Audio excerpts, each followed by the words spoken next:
How we doing? How we feeling? How we sounding?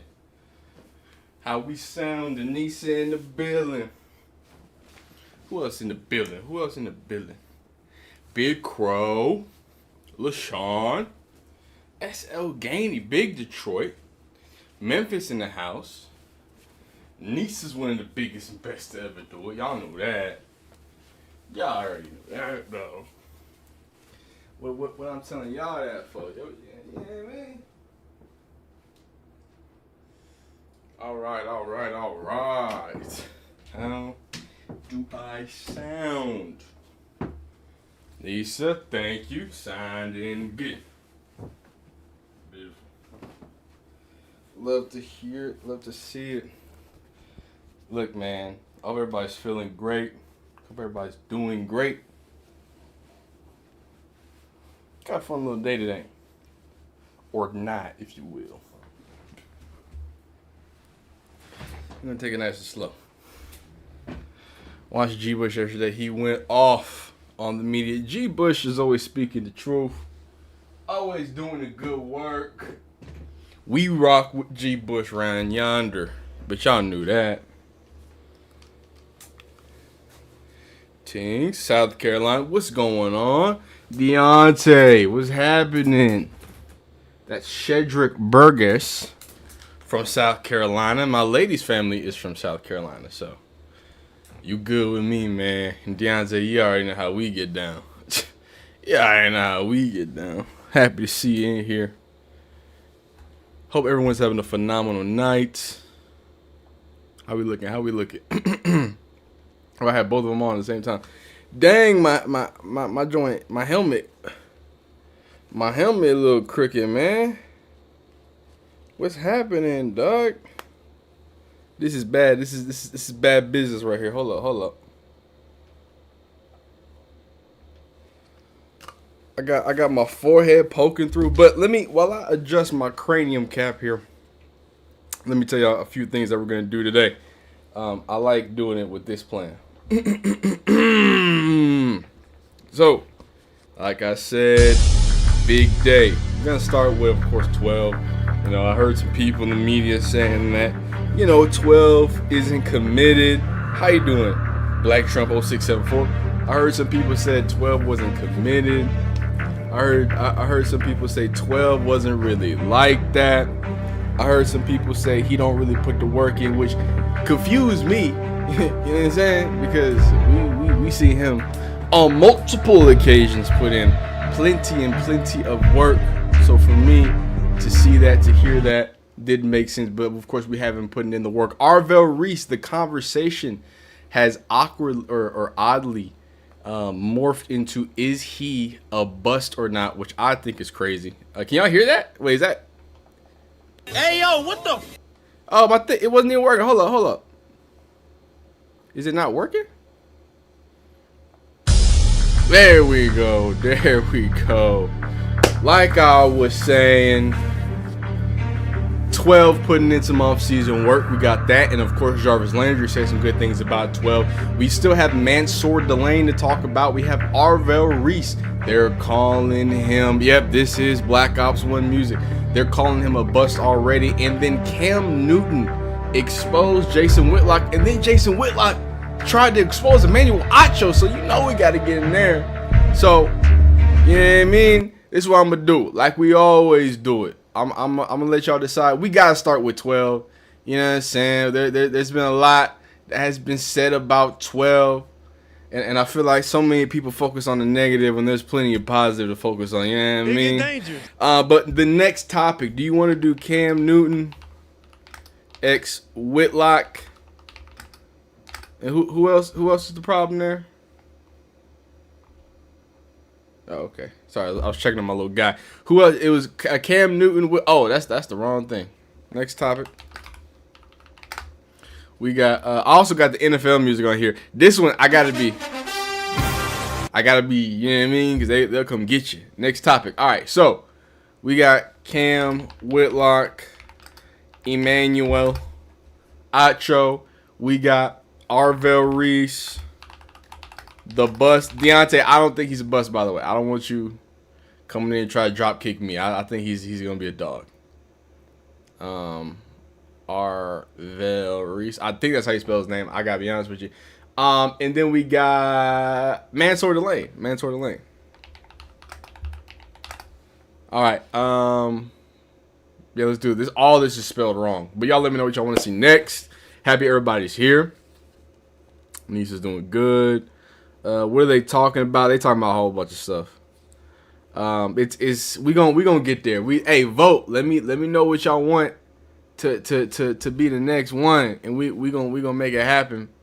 We're gonna make it happen everywhere it needs to happen. So, they trying to do my boy Arvel. Yeah, man. The Arvel stuff is, and I'm gonna explain it because it's like you can have it both ways. Like we can acknowledge that he's not a pure edge rusher, but also acknowledge that he's a freak athlete and he's gonna be just okay. And if you have a smart defensive coordinator, you're gonna be able to use him regardless. But hey, we don't want to have nuanced conversations on the internet, of course. Negative gets them clicks, unfortunately. Negativity does sell, man. Acho just trying to get clicks. Ocho, you say Ocho? Acho, not. I thought you were trying to call him Echo. Leanne, what's going on? How you feeling? And by the way, don't let me forget my members. I owe y'all this weekend. Y'all still getting it. Pause. But y'all getting some real deal film breakdowns, man. I think I'm gonna grab an offensive and defense. I think I'm gonna grab a little bit of Brazel and or Bell. We'll see. And then I want to talk about Ruben Bain. You know what I mean? I really want to give him some love. I really want to, you know what I mean? There's been a lot talked about it, but not a lot explained about it. You feel me? So appreciate everybody here. The 73 people in the chat. Like the video if you do like my videos. If you don't like it, dislike it, right? Subscribe if you enjoy this type of content. If you enjoy live streams. Don't forget to become a member because the members are getting things that I can't show on my main channel. Do have a second channel. We yap about college football and or I put ideas that just probably won't work on this channel. I experiment over there. So if you really like how much I be yapping, go check that out. I'm not gonna link it or nothing. You're gonna find it if you find it at this point. But as it stands right now, I just want to thank all the people here, all the beautiful people here. Everybody's doing all right. Hope everybody's doing great. Thank you for taking your time out of your beautiful, busy Thursday to enjoy me yap. So let's go ahead and start off with 12, right? Let's get right into it. We got plenty to talk about, and we're gonna start right here.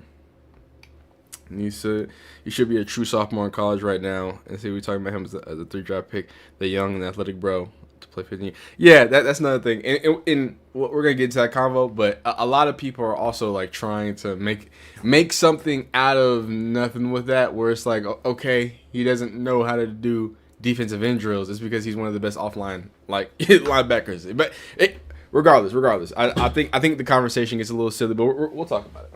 We'll talk about it. Hold on, let me pop my top.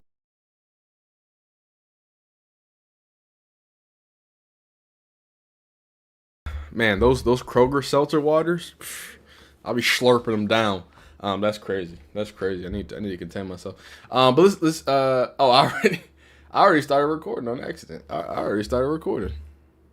That's crazy right there. Hold on, let me get the vertical live going, and then we're gonna hop right into it. Again, appreciate everybody being here. I already plugged everything. Like, subscribe, all that fun stuff. You the best in the business for being here. Remember that. That's the biggest one right there. That's the real one right there. Let me do like that. Get this. Boom. Oh my goodness, I hear you, biggest homie. I'll tell y'all. My phone be trying to set me up, man. Trying to make me look crazy out here, man. It get dangerous. It does in fact get dangerous. All right, let's talk about it. Let's talk about it. You know, I was told that there were some character concerns about Shedeur Sanders. I was told he doesn't put in the work, doesn't know what he's doing, doesn't know what he's looking like. But it seems like, whoa, what did I just say? Looking like. Can I, hey, ball up top. Let's rerun that one. I'm tired of people talking about 12 the way they have. The Browns media has been able to talk about him any way they want to, say that he's not smart, doesn't know offense, doesn't put in the work. And every single time, it's completely rebutted by people who actually play the game. So here's Jarvis Landry after his controversial comments on Kevin Stefanski speaking about 12. I see that, right? You got these young quarterbacks coming in the game. Mm-hmm. You know, one of my favorites, we always speak on Shedeur. Yep. You know, and I know they had the other young quarterback from Alabama. They might wanted to draft Ty Simpson. I think I've heard some talks about that. Yeah. Would you rather them draft a vet or taking a draft a young guy? Yeah. Man, I don't know. I think Shedeur has the talent. I think he, we'll see how the Todd Monken relationship and things go, but I think he's a baller. I think he can really get his guys involved in the game. They got a good backfield. It's really just more of putting the pieces together in a way that they play to his strengths, right? Yeah. And I don't know if they did that enough last year. And he didn't play a lot of games. Well, he played a decent amount of games, right? But, he wasn't taking a lot of reps with the ones until toward the end of the season. So this would be a good indication of this year would be a good indication if hopefully he can make that leap, right? Todd Monken was with me and Odell and Baker and all the guys in Cleveland for a year and a half before he went to UGA. Yeah. Then he went to Lamar. Lamar ends up winning MVP, right? Running the football, throwing the football. So it'll be interesting to see how that relationship works because, Shedeur has the gifts. I think he's a talented quarterback.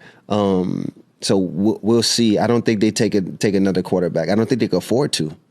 Do you like Ty though? I mean, I've seen Ty play, in the regular season at Alabama. Good football player. He's gonna be he has the potential. Yeah. Right. I think the only reason they'll draft him is for competition. Yeah. To get Shedeur rolling and see how does he compete against a guy like that. But isn't Ty Simpson a first round draft pick? He's going to be a first-round draft pick quarterback, right? Yeah, so I think he is. I don't think they could afford to waste a pick. I think they need receivers. I see a O-line haul. A lot of guys leaving that team from the O-line standpoint. Yeah. I think the biggest thing if we want to see Shedeur or any quarterback for that matter that step back there have any type of success, they need to protect him, and give some more weapons around him. You know what? I want to. Because Deontay, I'm doing this live, I'm making a great point, and it's a point that I make very often, and I've been making a lot this week specifically, right? And we have the actual quote up here. I want us to slow down here, because we're gonna bring some receipts up. We're gonna show you some videos of Shedeur putting in some work, because he been putting in offseason. I mean, remember when he got drafted? Guess he was doing. He was in Cleveland with Gage. Right, putting in work, running hills, doing what it is. But again, they don't talk about that. They talk about, the one in five things that makes them upset. Look, man, did Jarvis Landry say Shedeur Sanders is freaking the greatest? Oh my God, he has no flaw. No, he didn't. He's been saying exactly what me and a lot of you guys have been saying. Shedeur is a talented young quarterback. A talented, and here's the key, young quarterback. When you have young quarterbacks, not only are there going to be lots of growing pains, but it's even more exasperated. Is that the right word? I don't know. Somebody thesaurus me. Check me on that one. It's exasperated by the fact that this offense wasn't built for you. Now, give respect to Tommy Reese and Kevin Stefanski, because at least in the media, which I don't know how much you believe, in the media it was said that they tailored the game to each other, but an NFL player, when he looked at it, clearly could see that, oh no, it wasn't tailored to Shedeur. You could see that, oh, actually, him not having that chemistry early on hindered him, right? But at the end of the day, what he has is talent. And that is the consistent thing. He has the talent, he has the tools, and if you want to be a great offense, you build around a guy. You build an offense around a guy, right? Just got to give him the tools. I mean, it's when you're working uphill, what's going on, Sakwa? When you're working uphill in this kind of prove it or beat it type vibe, it's different. It's very, how you want to say? I don't want to say antagonistic, but it feels hostile, right? He's swimming in some deep waters, and I think at some points, not that I think, and progress is not linear. Not that I think that you know, they were trying everything to make him look terrible, but they weren't doing everything they could to make him look good. And as a coach in the NFL, that might as well be a form of sabotage, right? That might as well be a form of you not doing what you need to. But if Todd Monken comes in here and says, hey, we're going to utilize what you have, I'm going to see what these NFL players keep saying. Hey, you have the talent, you have the tools, and let's make things easy on you. I made my video about the Todd Monken offense and the different things that he does, how he puts his playmakers in space, how he makes reads easier for Lamar Jackson. And it's not about, oh, Lamar needs to make easier reads. No, it's about why, if you're playing the quarterback position, do you need to make his position that much harder? I want to see Todd Monken, no matter who plays quarterback, go in there and have schemes that not just fit their strengths, but that's what Todd Monken preaches, right? We're going to get the most out of your strengths. What are you good at, right? Not only that, but I want to see him make things simple. I want to see him, I don't know, not force his young rookie quarterback to throw 42 times against a Steelers defense. Like, can you do things that make sense for a young quarterback? And I think that Todd Monken clearly, at least at its face value, shows that he can be an amoeba. He can evolve to each individual player. So I would love to see someone really say, hey, dog, these are the keys to the castle, right? Because then at that point, if you crash and burn, you crash and burn, right? There's nothing else I can say, right? But to say 7 games is where we know, and somehow those people are still saying that there's talent. Again, unless y'all think everybody, look, man, I don't know how much money y'all think Deion Sanders got. Is he paying all these people? I don't know. Is that what you want me to say? These are NFL players saying this. This is not me saying it, right? But then, you know, the narratives, right? And shout out to Change the Narrative. It's a great, what's it called? Great Twitter account. This is Boog. This is, you know, somebody correct me if I'm wrong. Is he the agent or just the media manager or just manager? I've heard like people say different things about Boog, but from what I know, you know, he's the media manager and, you know, sort of like a pseudo agent, right? And guess what 12 doing? You know what I'm saying? Just getting a little throw inside the house. If y'all remember, on my second channel, we reacted to him in Coach Prime talking about getting the turf installed in the house. So he's got it. He's got the Muhammad Ali on the, yeah, man, putting that work in. Well, I think this is the his house. If not, then, you know, it might just be a gym. So I might have this confused, but I believe that is what he said he was going to put turf down, but, you know, I could be wrong. And then some more, again, training again. This is March 26th, right? And Gage Lavardian. Oh, they got that copyright music. I gotta chill on that. But him and Gage, man, putting that work. Y'all know him and Gage go back to them Hungry Dog days, man. They really locked in, right? So being locked in, putting that little work in. I think this is Instagram Live. You know what I mean? Off-season work. But, you know, there is obviously questions about, is he committed? And there it is. Yeah, you got Florida, you got Dave, you got Gage. That's beautiful stuff right there. They putting that work in, man, for year 2. But, you know, apparently he not committed to being a quarterback, right? One with these weekends, it's gonna be fun.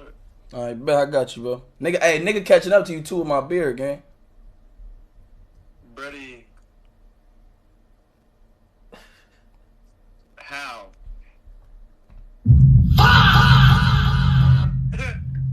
Brody, how? Like, What you mean? I'm saying my shit, cause we the same age. My shit growing in just like your shit. It just, we got different hair textures. You feel me? Like your shit, like, you know, you got nigga hair, bro. Like your shit a little different. Like my shit, like Brody, my shit curly, like.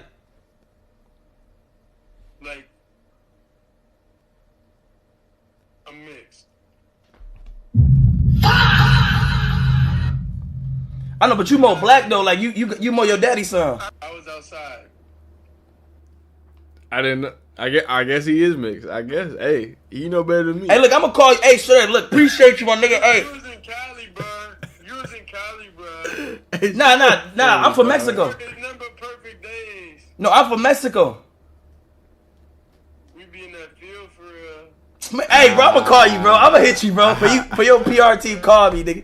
All right, brother. Appreciate you, bro. I'm not familiar with Jay Single. I think he's a streamer, but I did think it was funny. He was over there talking to the people. But more importantly, you know what I'm saying? Just so we know, he was talking to the people, and this is what he had to say too. Hey, bro, what you doing this weekend, man? I'll be in Colorado. Oh my gosh. Now I'm having a baby shower this weekend, man. I was gonna see if you could pull up. I know you be busy and shit, bro. Fam, I know. I seen the thing. I know, was like, man. I was definitely gonna pull up game, but I gotta be dedicated to this work. No. Come on, that shit come first, my nigga. That shit come first. But you know I be rooting for you. Hey. You know I gotta be dedicated to this work, man. And I don't know. Maybe he just doing it for the streamer cameras, man. Maybe he just running around for the Instagram lives, man. Right? What's going on, Trizzy? Right? Boog is a family friend. He looked out for 12. All right. I appreciate that. That is his basement. Leanne is confirming. Yeah, maybe later on. But sorry, I was reading my live chat. But nah, man. I was told that it was just and I really want to make sure we put this all in the perspective of what happened, right? Because I remember the conversation, right? Jason Lloyd heard 12 is not a hard worker. Heard that he was not a hard worker. There were this belief in coaching circles that if you wanted to coach the Browns, then I'm not gonna make you rewatch the video. But I do want to have a conversation about this, right? Here we are in the offseason, and it's nothing new. What's going on, Dr. Green? What's going on, Intel Plays? What's going on, One Ohio Dog? To live chat.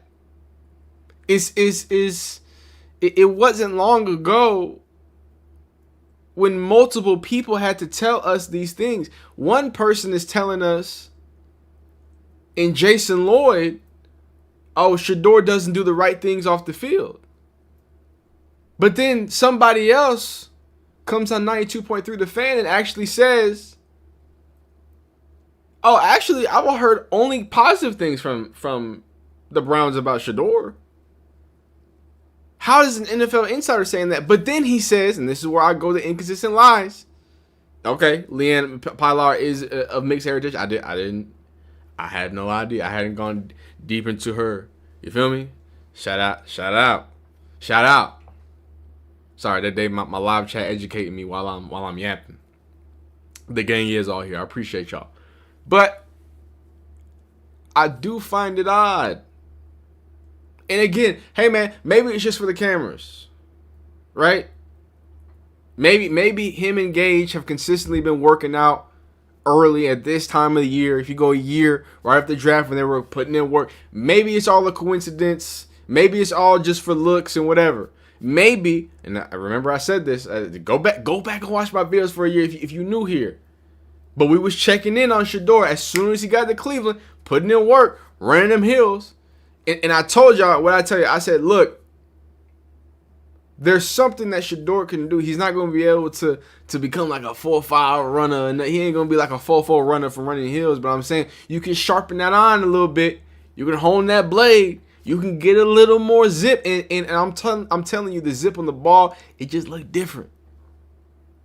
The speed shocked a lot of NFL people, right? So for me to somehow accept that not only are there inconsistent lies about what he's got going on, but in this modern age, I can see what's going on. It's so crazy to me that the same man who apparently, right, does this, doesn't do that, you feel what I'm saying? Not committed to being an NFL player. And look, the Jay Cinco thing, look, it's just fun and cool, right? But I mean, that's multiple times. You remember the Thanksgiving video Shiloh had? That boy right after his first start, he had that iPad in his hand. I don't know. Maybe he's just good for the camera. Is that what you want me to think? Right? Or maybe, and this is the same Browns media, right? The same Browns media that tried to believe when Rex Ryan said, why aren't you not sitting in the front of the class? Then they pulled the pictures up, or front of class, front of meetings, and they pulled the evidence of him sitting in the front of meetings. So either Shedeur is the most, and look, he's been on camera for a lot of his life. So if that's what you believe, you know what I'm saying? And shout out R991. Yo, just he can get there. But to try to not only castrate him for 7 games, and then on top of that, have all these disingenuous ways of saying he does this, doesn't do that. Oh, he doesn't sit in the front of class. Every single time he's on camera, is he doing the right thing? What else am I supposed to assume? Why can't anybody get their story straight about Shedeur? Right? If the lies were consistent, I'm telling you, I would have believed you. But it is what it is. Shout out to Shedeur for putting in the work that he's always done. This boring to me. I just think it's funny how the man who's been putting in extra work always in the offseason, now he pops in here. And now we hear he don't do this, don't do that, don't XYZ. That's real convenient. Nobody else reports that. That's real convenient. Right? Talk about the stats. You don't like them, cool. We can have that conversation. But y'all are attacking this man's character, saying that he doesn't put the work in. It's okay to say the result, you don't like it. Hey, you don't like the result. I'm not mad at you. I mean, he did win the most games. But again, who cares? Apparently, if you're a Browns fan. But let's just be consistent. Let's just understand what y'all saying about this dude. Like let's understand that saying someone has character concerns typically means you what's his name? Falcons player, right? You James Pierce Jr. Right? You're not somebody who apparently isn't committed to playing the quarterback position. But hey, it is what it is, man. Congrats to 12. Congrats to Gage. Y'all let me know how y'all feel down below in the comments. Like this if you like it. Dislike if you don't. Subscribe to like football content. It was in the beast. All right. That stuff's crazy. So, check this out. It seems like the votes are in. Carlton the Falcon. How you feeling, man? Big Triz, obviously. Lynn's in here. Intel Plays. Dr. Green's in here. I think this is his year of growth. And look, man, you need some growth. And you know, maybe all in all the adversity that, 12 went through, maybe that's something that it boosts him on the other side, right? But, sometimes these quarterbacks, these organizations can really kill the confidence of these players.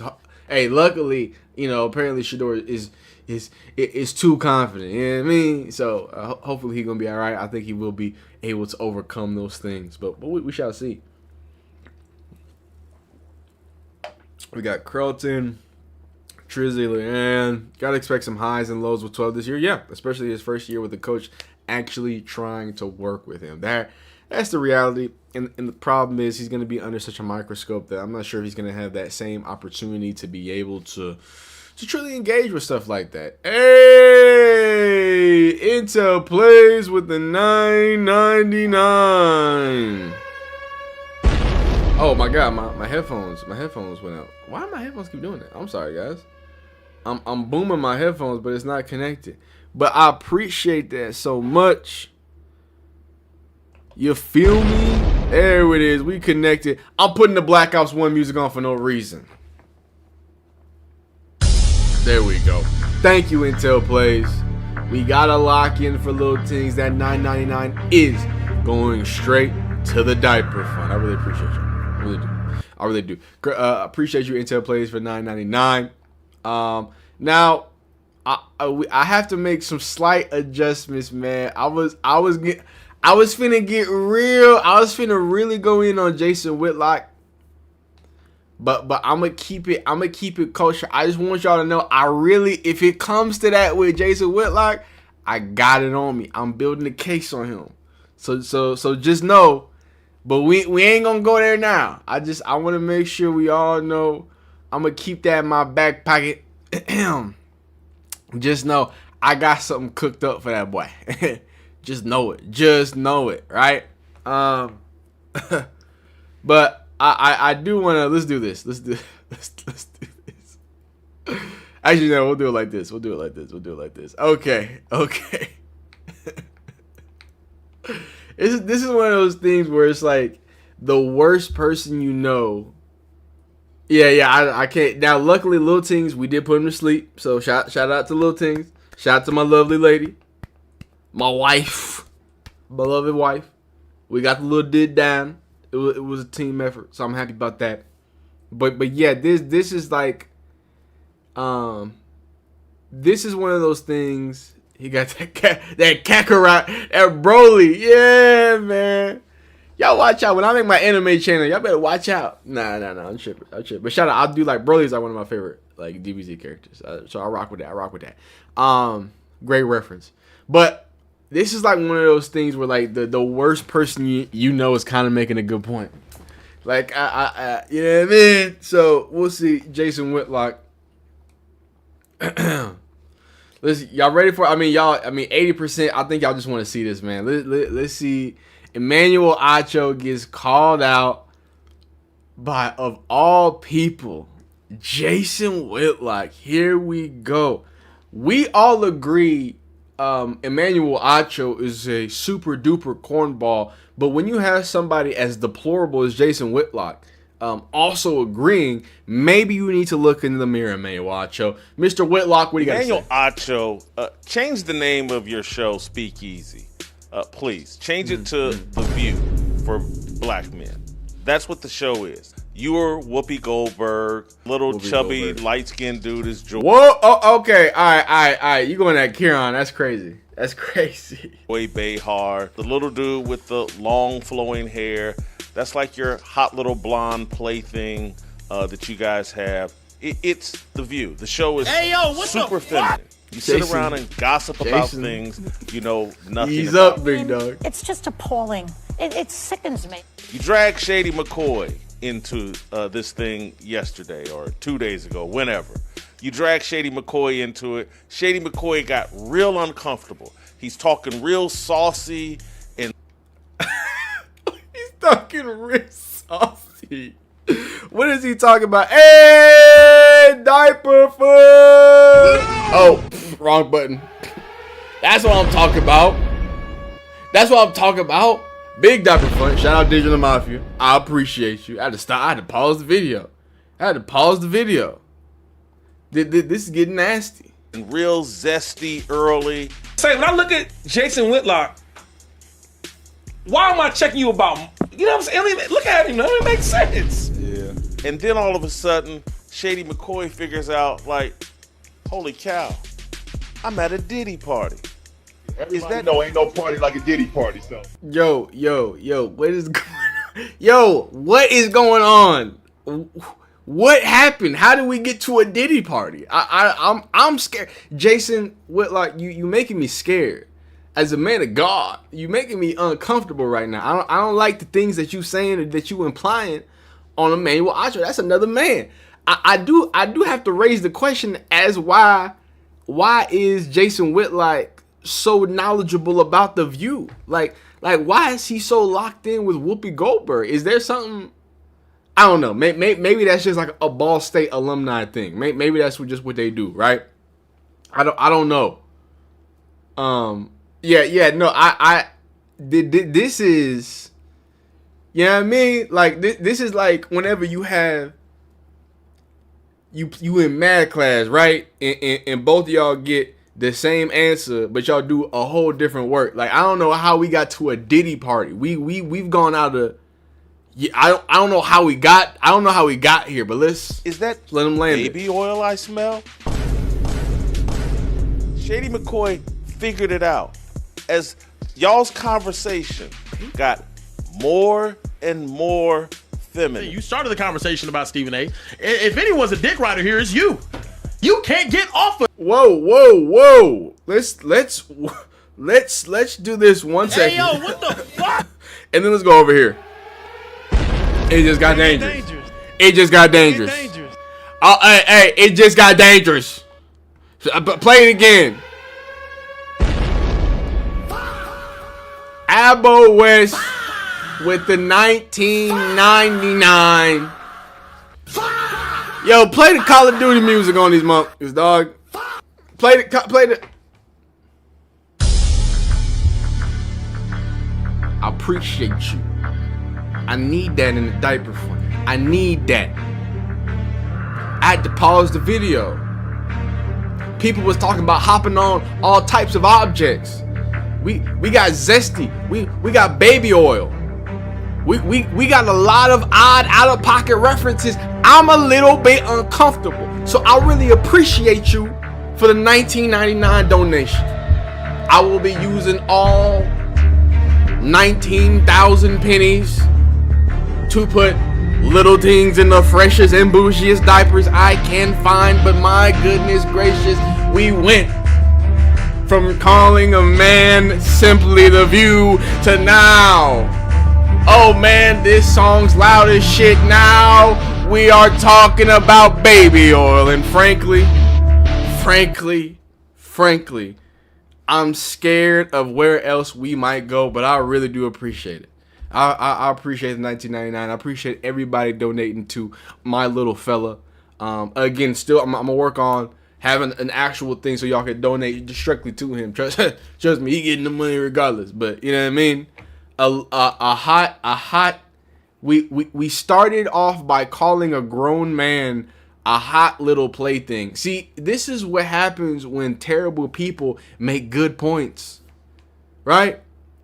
Broken clocks have to be right twice a day, and Jason Whitlock might be the freakiest motherfucker I've ever met in my life. Like, it's something about you get to them ages, and we know Jason Whitlock's jacket. He's openly not married, so a lot of people be questioning what he got going on. I feel like that's inappropriate. I feel like y'all shouldn't do that. Y'all shouldn't put them nasty rumors on Jason Whitlock. But when he's saying things like this, when he calling people playthings and calling Kieran thick, like what's like? Get dangerous. Oh no. Hey yo, what the fuck? No. Hey, yeah. It's feeling like last Tuesday. This is I don't know. I don't know how to feel about all this, but we're gonna let him land this plane. We're gonna let him land it. But Stephen A's dick. You can't get enough of Stephen A's dick. Shut your stupid ass up. And he started realizing, like, hey man, Whitlock's not wrong. Look at the man's facial expression. He completely shuts down, puts his hand over his mouth and is like, oh man, did Acho just touch my leg? Did he just reach for the baby oil? Gay! Acho, I get it. You don't like me. Well, lose the name Speak. You know where Speak came from? From Speak for Yourself, the show that I started along with Marcellus Wiley and Colin. He's making a point. He might be, you know what I'm saying? He might be a little zesty. He might be a little suspect, but Jason Whitlock's making points. See, that's just like Emmanuel Acho. You know what I mean? Emmanuel Acho, you got handed that YouTube channel. You got handed Speak in the Speak tag and the Speak for Yourself. You got handed the Joy Taylor fetish from Jason Whitlock. Who do you think was whispering in Emmanuel Acho's ear? You know Jason Whitlock put him on the Joy Taylor. Don't come on, dog. You know, come on. Jason Whitlock was the dude.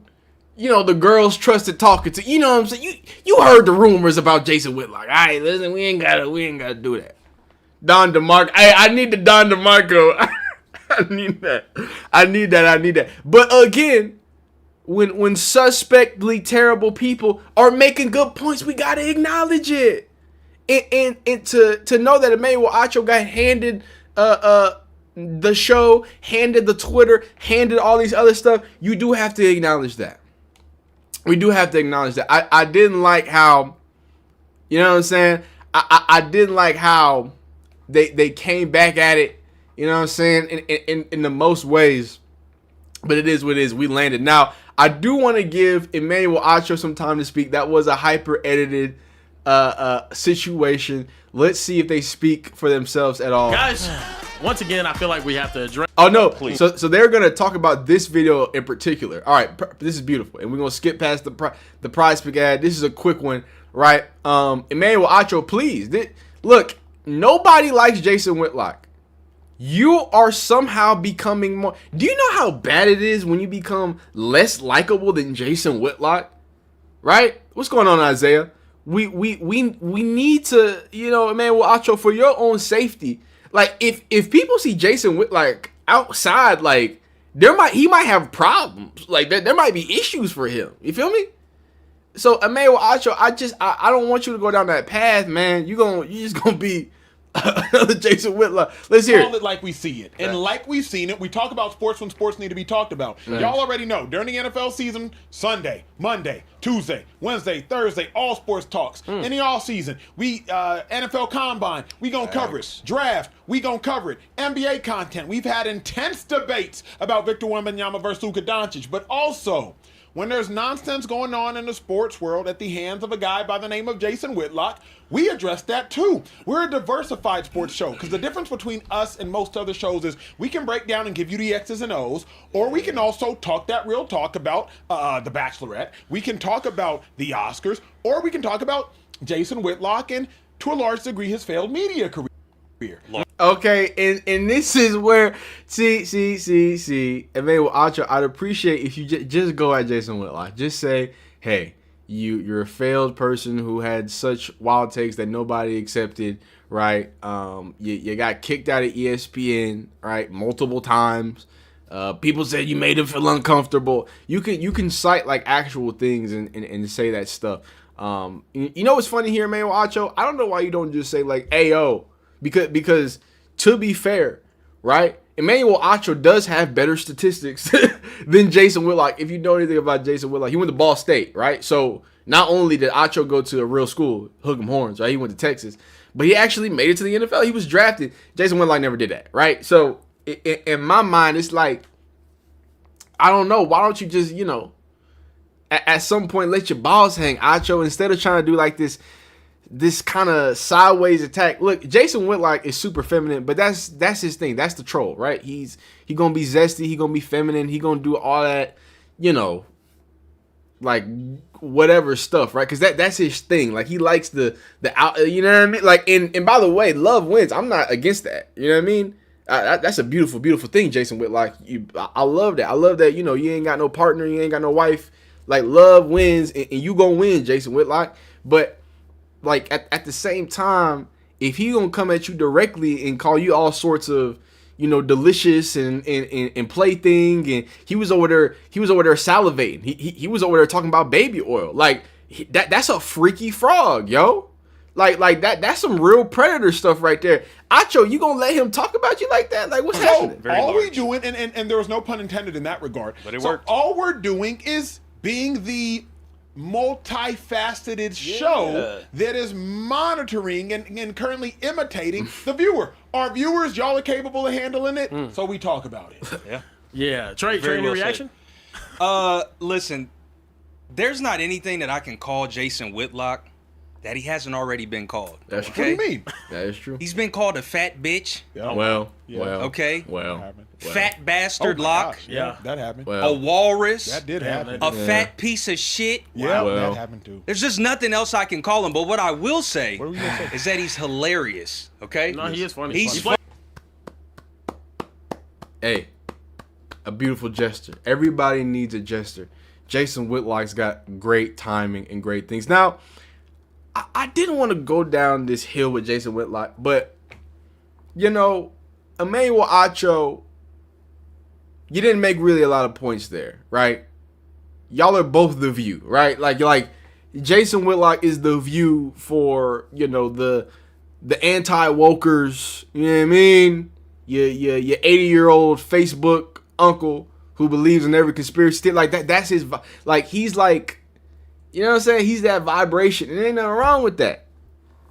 Shady does need to get his own show, though. He does need to get his own show. Look, Emmanuel Acho, you have to understand, Jason Whitlock doesn't get any views unless he speaks about Stephen A. Smith, the woke mind virus, or attacks the alphabet mafia, as he calls it. That's the only time he gonna get no views, right?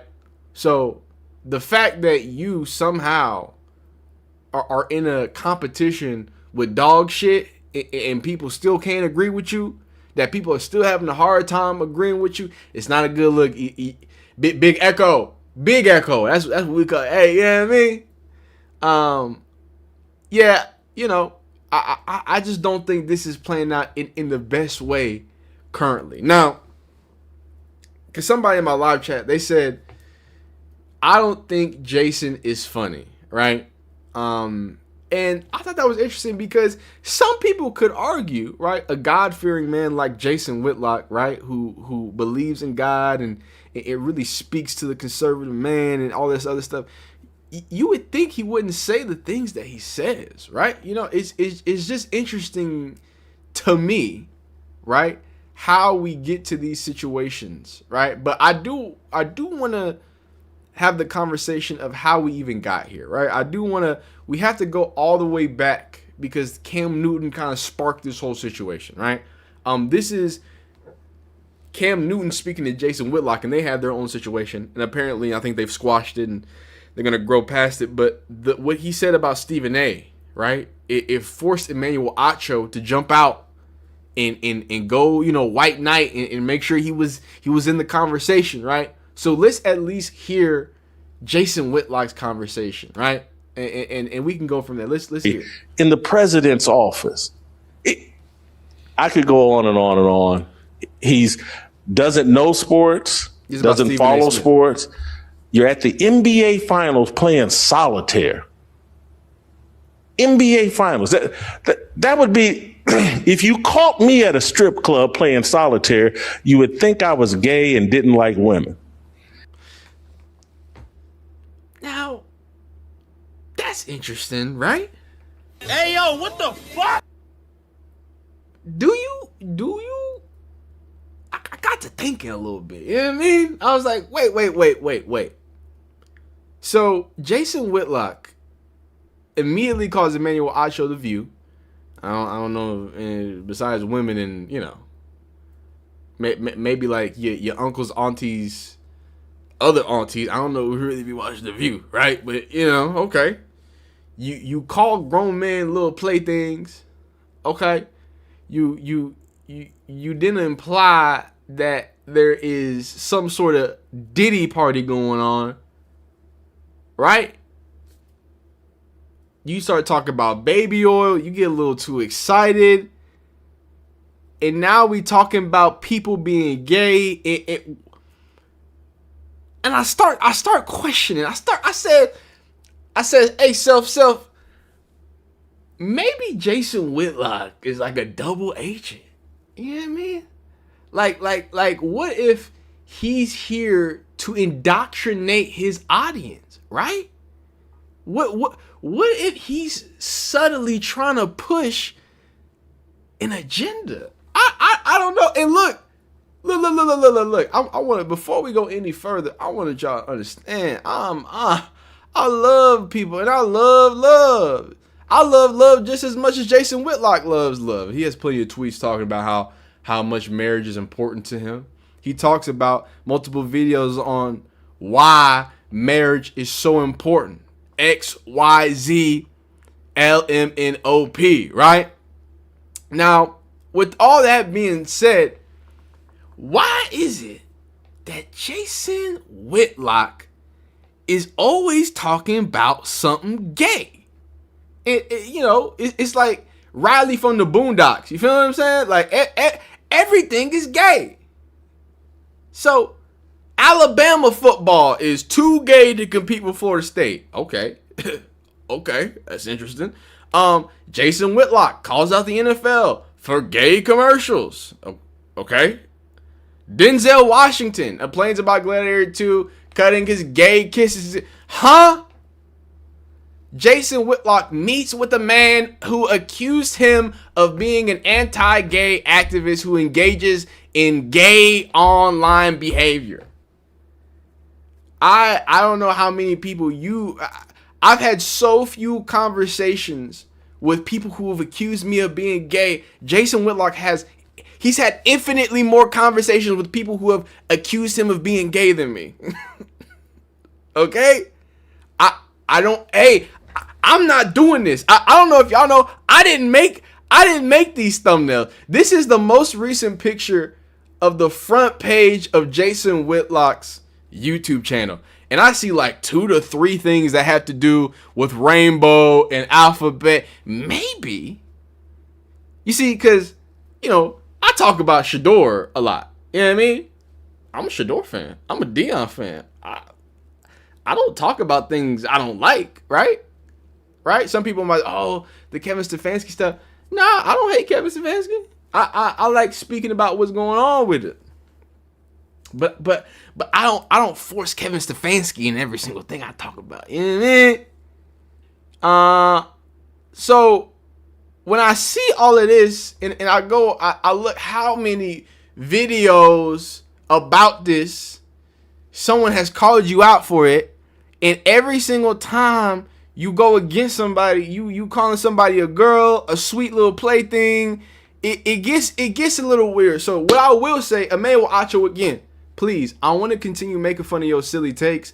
I need you to disengage from Jason Whitlock because I think he plotting something for you, player. Look, you big and strong, you got muscles, right? Maybe if you had a modern haircut, I could see you knocking down. I know you enjoy, you know what I mean?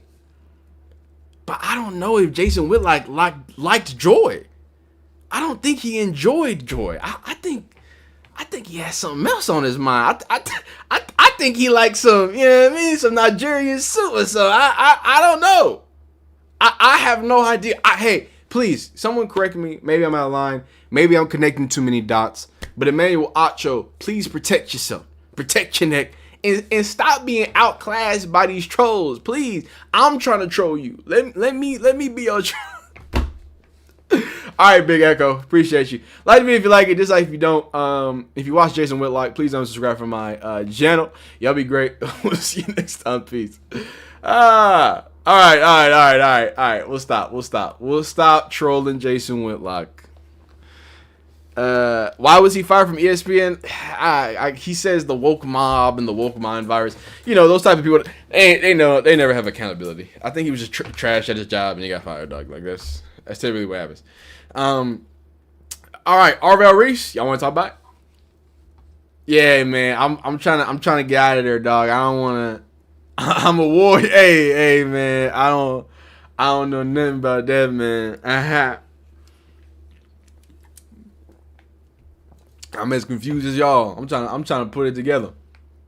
Now, I do need to add a few videos here. So, this has, of course, sparked a lot of outrage here. Arvel Reese, Deontay's guy. He's really good at football, though. He is in the news for something that's kind of stupid. I'm a warrior. I need to add more sounds to my soundboard. All y'all be going crazy in the chat. It just proves I don't have enough sounds on my soundboard because y'all be like, I need that. I need Don DeMarco. I need some Boondock stuff. I need that. Y'all be going crazy. Y'all wilding right now, man. All right. Boom. Here we go. Let me make sure I get all the Arvel Reese stuff. This Arvel Reese conversation is an interesting conversation. Oh yeah, and Jordan Seaton is talking again. So, that boy Bendy. And by the way, we have found what's his name? Not found. But we have David Bailey's bend as well. The top edge pieces. So we're gonna have the conversation. We're gonna have a foosball conversation here. My God, Caleb Downs is so good at football. But anyway, oh my goodness, what's that?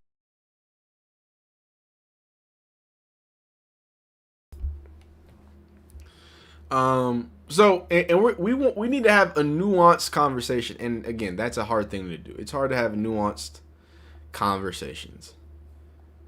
What I'm gonna say before we even get started is Arvel Reese, if he goes to a competent defensive coordinator, is gonna be one of the scariest weapons in football in 2026. If used accurately, he can be one of the scariest weapons just in general. The speed, the power, the tenacity, like it's very crazy, and his ability to be off ball, right? that is only a plus, like a benefit for him, right? It shouldn't be looked at as a hindrance. He just doesn't. He's not an edge player. But we'll talk about it. We'll yap about it. I do like Louis Riddick. Louis Riddick has really good takes on this types of stuff. I believe. Let's want to add a few more flavors here. So we got Arvel Reese. We got David Bailey. Is there any more Arvel Reese stuff? Yeah, that video was a great laugh. Yeah, I gotta get the I'm a Warrior. They trying to do Arvel dirty. Yeah, I don't think it's. I don't think it's as big of a deal as people are trying to make it. Like it's. We'll get to it. If the birds get Miles, I might faint. If the birds get Miles, you talking about you talking about Myles Garrett? All right, it's out the mud with Rashad McCants. I need that one too. The it's out the mud with Rashad McCants. You talking about Cleveland Browns, Myles Garrett? Yeah, man. We're gonna holler at you next time. It's out the mud with Rashad McCants. Yeah, man. Ain't no way. I just don't. Why? I don't understand that conversation with them. Have that conversation every single time. It's one drill. Yeah. It's just one drill. Out the mud with Rashad McCants, dog. Let's get out of here. Need to get out of here, dog. That's crazy. Yeah, I don't see how that happens in anywhere.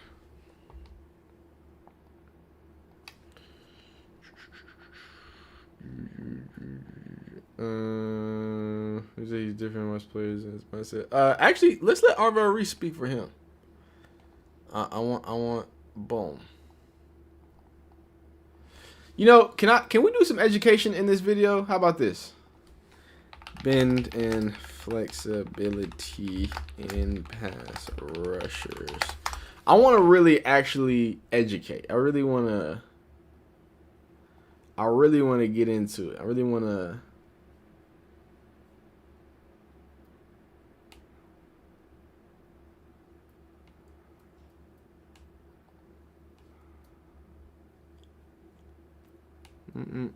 I want to.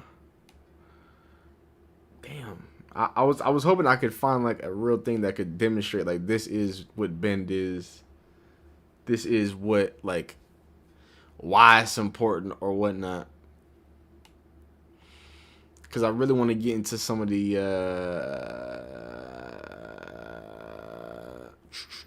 bend and burst. Oh, here we go. NFL draft. Oh, an NFL draft glossary. Wow. Alligator arms, bend and burst. Wow. Okay. This is cool. Okay, so I have official. We have official definitions. Beautiful. Okay, this is from ESPN. This is the NFL draft definition of bend and burst. We're going to speak about this, but understand that also, you know, it's one drill. It's okay.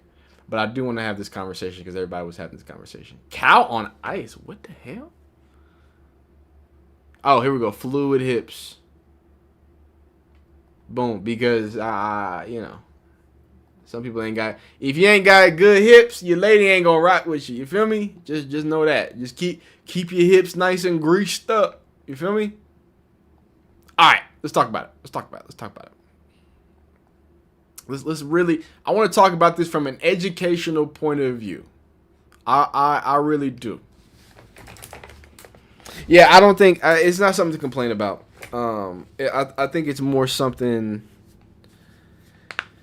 to observe and say, hey, this is a drill, but it's not the end all be all, and it doesn't mean that he's not bendy. It doesn't mean he can't do that. I do think that Ruben Bain is just so elite that I think people are also just doing the wrong measurement.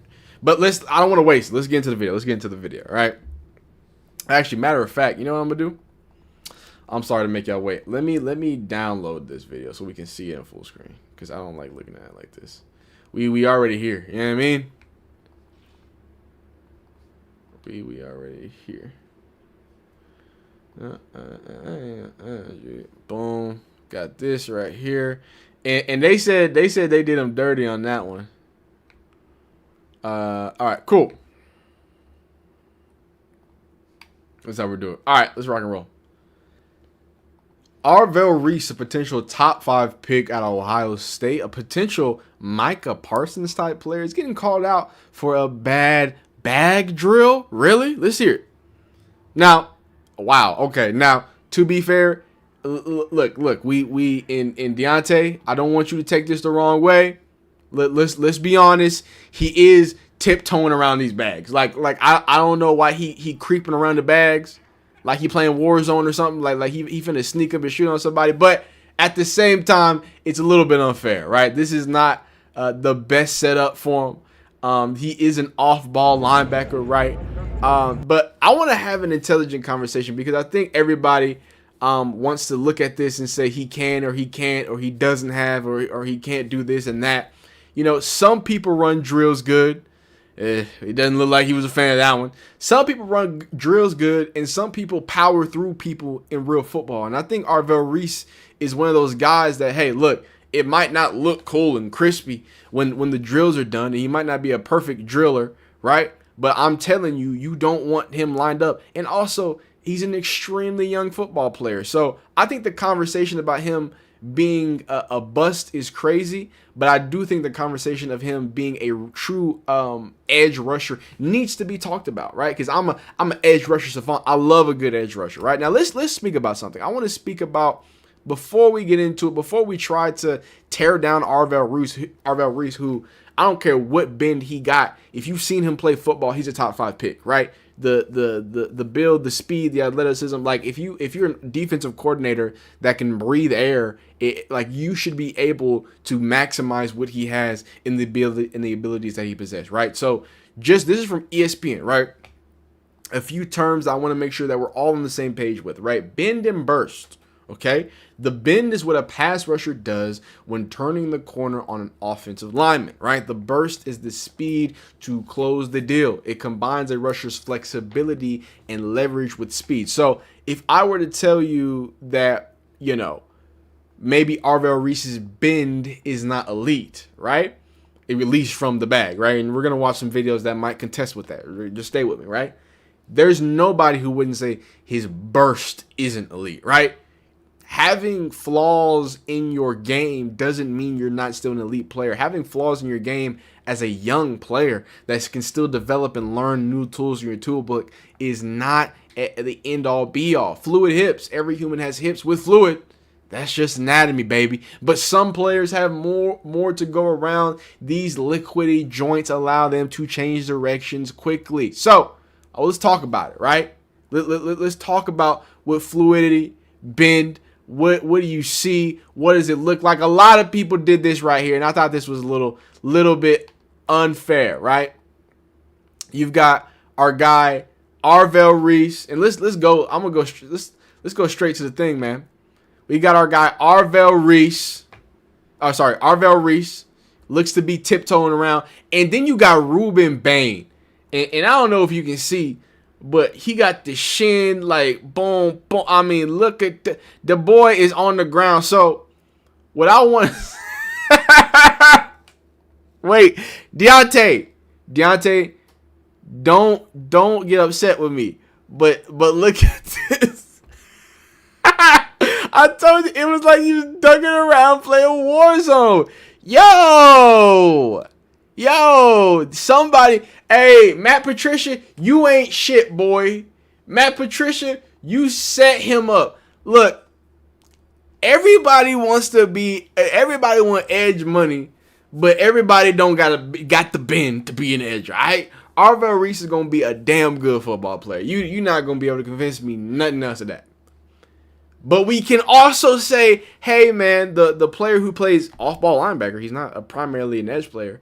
We can say he doesn't have the same bend as Ruben Bain, who is the best defensive lineman in this draft, right? Some people think that he's not big enough to play on edge. Some people say he's got super short alligator arms, right?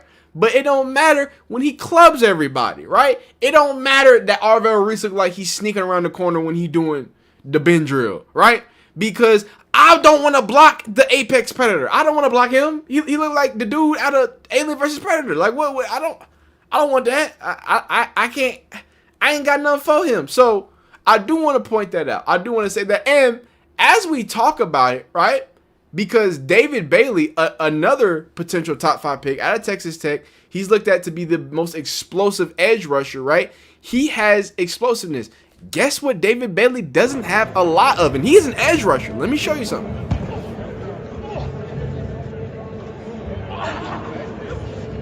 See? Now, the bend's not bad. He's got good bend, but he's known to be a little bit not as fluid, right? You can see him creeping around the corner too, right?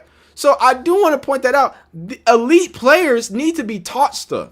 Elite players need to be developed. When you come from college, you need to have a defensive coordinator that's really going to show you. Now, again, this isn't bad, right? But it ain't Ruben Bain, right? You feel what I'm saying? So I do want to make sure that as we get tied into all the draft talk and all this and that we can address that a player might not have this small part that, while he's in shorts.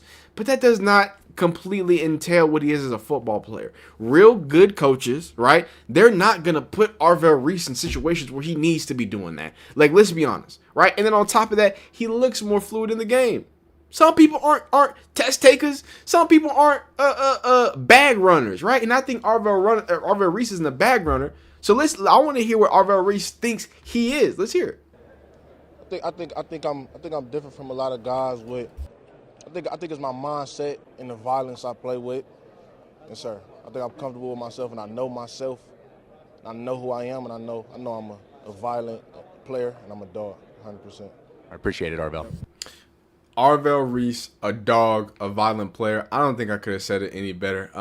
Shout out to Landon Robinson. We talk about Ben. This is some Ben right here, boy. Look at this. Look at this. Look at the shins on the ground. I love this, dog. I was an undersized defensive end. I was real bendy, all right? So I really, you know what I'm saying? Shout out Elvis Doomerville on these boys, right? Now, what does Louis Riddick have to say about the situation? Let's hear it. That combination that you see with great athletes all the time of fluidity and flexibility, but suddenness. This guy can play, crouch down about as high as a coffee table and move just as fluid as water.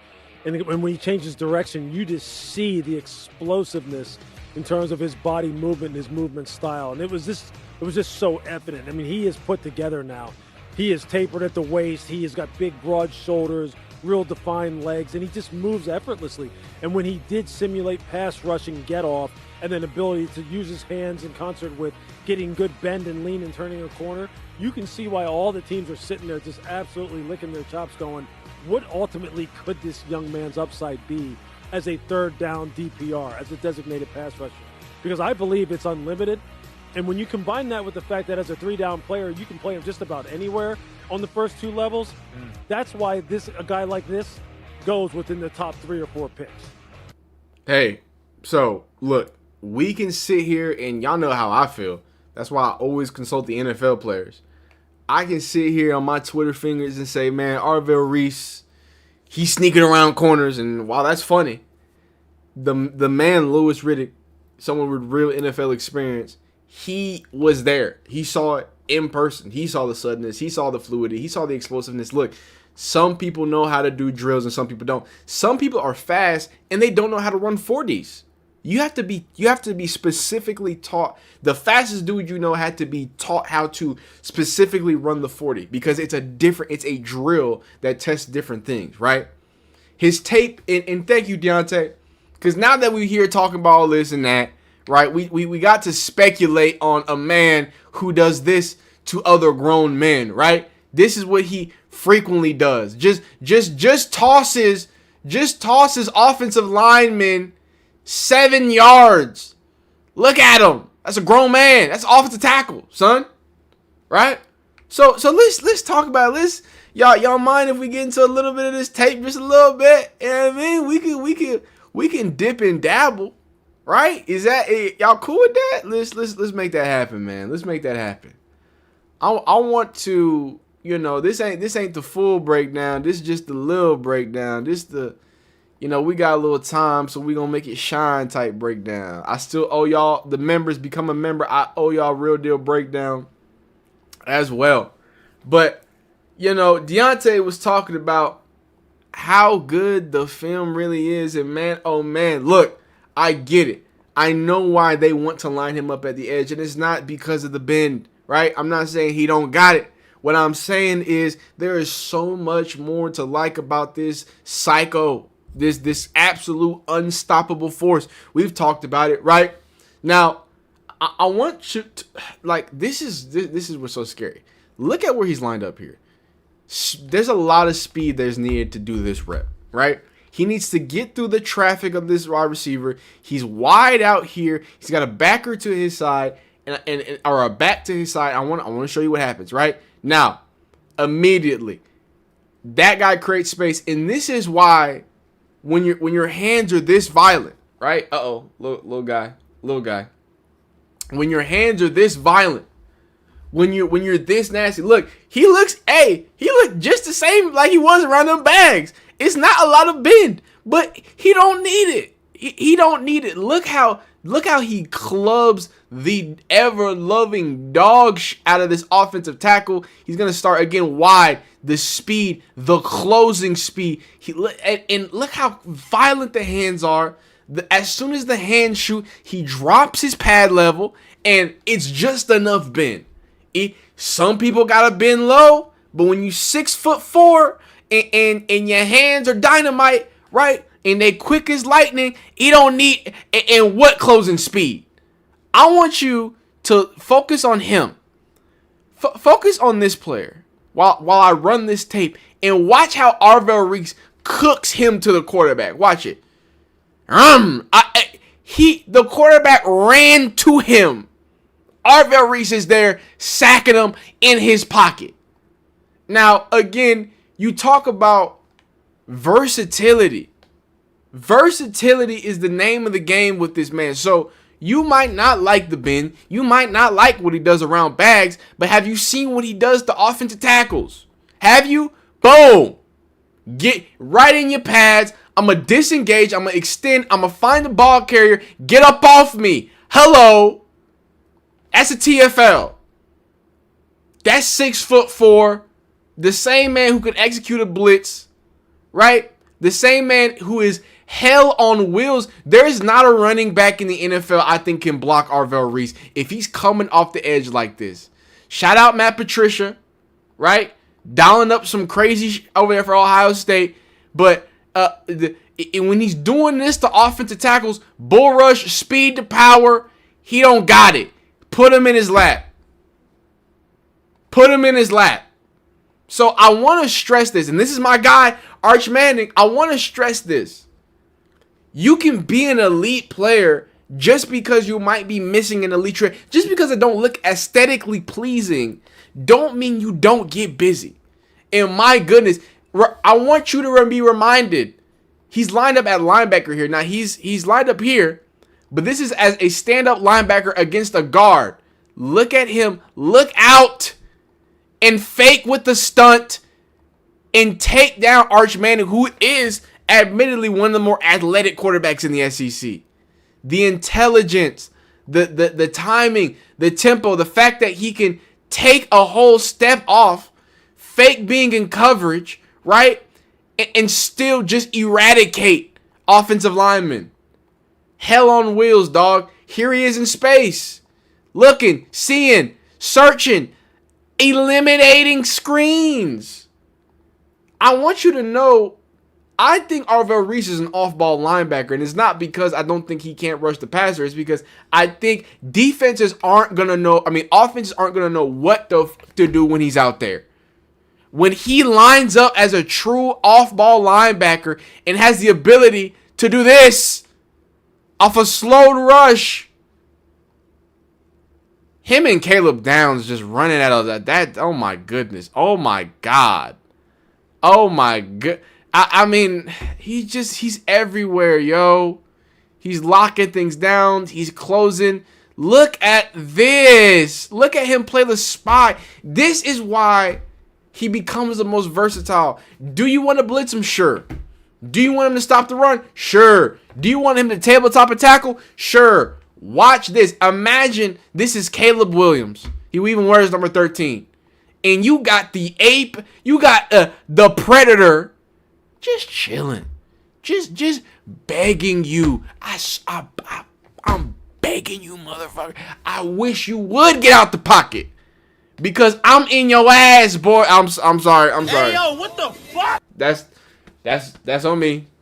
That's on me. But my God, this boy's nice. Look how he triggers. Step for step. I already got the angle on you. You don't even got a chance in hell, boy. Look at that is scary. That's scary. The way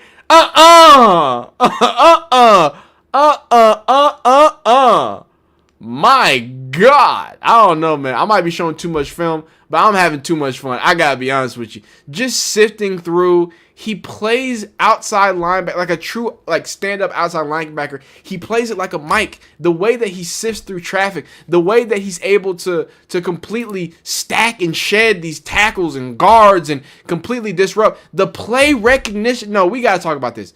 No. This is the piece de resistance. You talk about modern offenses, right? What are you gonna get in modern offenses? You're going to get a lot of influence. A lot of offensive linemen, a lot of RPO, a lot of, hey, I need to, if I have a demon on the edge, I need him to get upfield. I need him to commit so now we can not block him and do what we need to do. I want you to see how Arvel Reese and shout out to Matt Patricia. How this thing diagnoses this. And Isaiah Lawrence says, I think he relies on the bull rush too much. He has to play in the 3-4 defense. Now, hey, he don't got a lot of tricks in that tool. I'm going to give you that. But again, a great defensive coordinator, you shouldn't have him just lined up on the edge to rush because, again, he needs to learn more tools. He needs to get better. Yes, he does need to get more than a bull rush. But this is why he becomes so versatile. It's because I think that, and I don't want to say it's too loud. I think you could put Arvel Reese. I think you could put him and Sonny Styles in the position that Kyle Hamilton plays. That star, or some people call it the star, the rover, the X, whatever. That new box safety that rushes on the edge, who helps in the run game, who also can shut down pass. Now he's not the best in coverage. He's not elite in coverage or anything like that. But watch this. Watch look at all this trash in here. Look at this. You got Fat Pandas going one way, and by the way, Fat Pandas is, I say that with endearing heart. So you have your tackle leaves, your guard leaves, right? Or sorry, tight end and tackle leave, right? Now you're also at the same time getting this coming at you, right? So there's a lot to read here. Arvel Reese as an outside linebacker could read, hey, whenever your tackle pulls, I need to come here and I need to squeeze this. I need to take this down because what could happen is a squeeze and you can come back on the other side, right? Or there could be somebody coming in to block me, right? Now, what actually ends up happening is with all this influence, right? Oh, we're going to go play action, right? Now, he does squeeze. You see, he squeezes, but he's patient. He squeezes, then he sees, oh, wait a minute, someone's crossing my face, right? I see all this. I see where we're going. We got literally all this beef blocking. This is a run play, right? But he keeps his eyes open.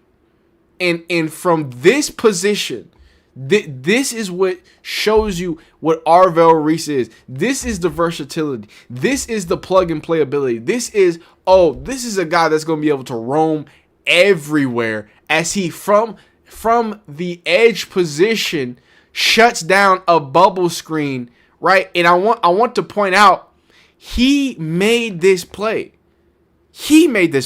Right? This is a touchdown if Arvel Reese isn't right here. If Arvel Reese doesn't run almost half the length of a football field. They're almost at midpoint. He has to get through the hash to the Big Ten logo, right?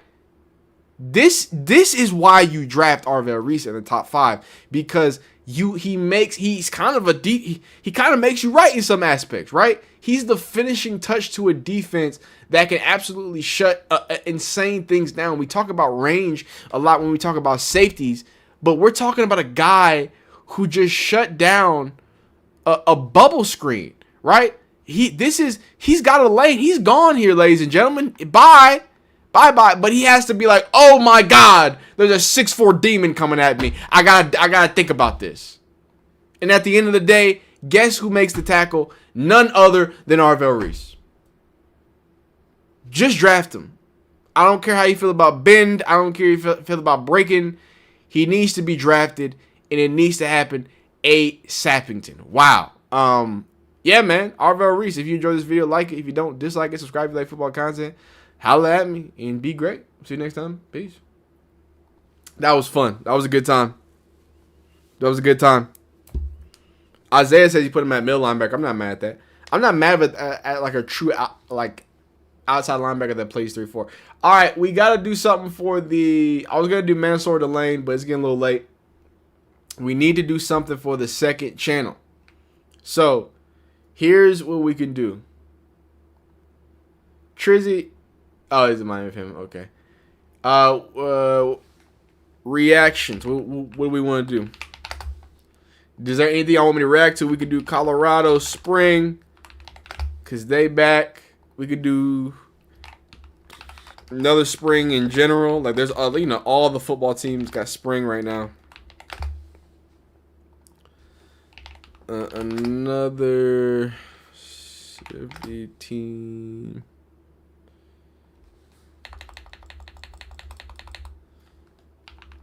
That's from Mississippi Spring. We can do Cam Newton reaction too. But yeah, let's do a quick little reaction just to get up out of here, man. End the stream off with something cool and crisp. I'm gonna talk to the chat just for a little bit, yap to y'all while y'all do that. I'm putting him outside in 3-4 and letting him eat. Yeah, I mean that's what you do, right? You let him fill in the gaps where he needs to be gapped. That's a true edge player. You feel me? React to IU having 3 spring games during the NFL draft. Oh, their spring game during the NFL draft. Okay, I thought you said 3 spring. I was like, what? Okay. Take a look at Ted Hurst real quick. Trizzy, did you not see my video today? What you mean take a... Hold up. I guess I gotta plug my video. I uploaded my Ted Hurst video today. Hold up. Let me link it, man. That boy nice. That boy, oh my God. Okay. Shit, all right, go crazy. Sorry, I was seeing something. That's actually that boy kind of eating over there, dog. Okay, so y'all want me to do a Cam Newton reaction? I can do that. Ain't gonna go to bed. But yeah, man, I did it. I did it already, man. I've been did that.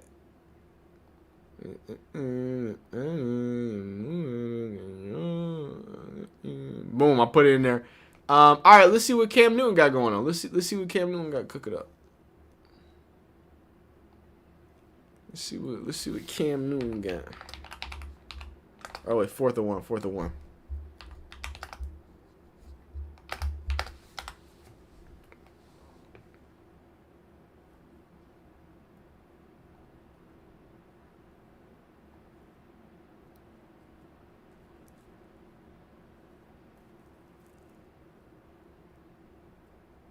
Oh wow. Okay. So he kind of went at Ryan Clark a little bit. We can do that. We can do that for the second channel. Let's do this. We can split this up into little, you know what I mean? Feel what I'm saying? Welcome to 4th and 1. Well, I always got it done. Go at Stephen A. and Ryan Clark. I always got it done. I say now, welcome. Come on in. Okay, all right. Come on in. Okay, sit tight. When you're 10, let's begin. I say now, welcome to 4th and 1. Well, I always got it done. Yeah. That's Jason and Peggy. Dad, I always got it done. Say now, welcome. Come on in. Okay, all right. Come on in. All right. When you're 10, let's begin. I say now, welcome to 4th and 1. Well, I always got it done. Go as Twitter, Snapchat, TikTok. I say now, welcome to 4th and 1. Well, I always got it done. Bringing facts by the time before the rising of the sun. All right. Let's end the stream by reacting to a little bit of Cam. Cam freestyle reaction. We're gonna watch a little Cam, man. We're gonna see what he yapping about, and we're gonna wrap it up, man. This is gonna go on the second channel, by the way. We're gonna throw it up over there. Lot of beef going on, so he gonna have to address Ryan Clark. We are watching Cam Newton address Ryan Clark. He kind of talked to him crazy. Let's see what Cam has to say about the situation. Damn! Viral moment of the week. Peggy, what do we have here? Man, we got people telling you, we, on how we should do business here on 4th and 1. Okay. And that's none other than Ryan Clark. Mr. Clark, come here, boy. All right, so Ryan Clark takes it to X. And he tweeted, if someone shows you love, has you on their show twice a week, at least, you don't bring his known enemy on your show and allow your guests to talk ish about the person. That's not G at all. Loyalty is at a minimum these days. In Cam, he is referring to, obviously, Jason Whitlock coming on 4th and 1 and your relationship with Stephen A. Smith. And he said you shouldn't allow somebody to come on this show and talk about Stephen A. But Cam, talk about what goes on here at 4th and 1.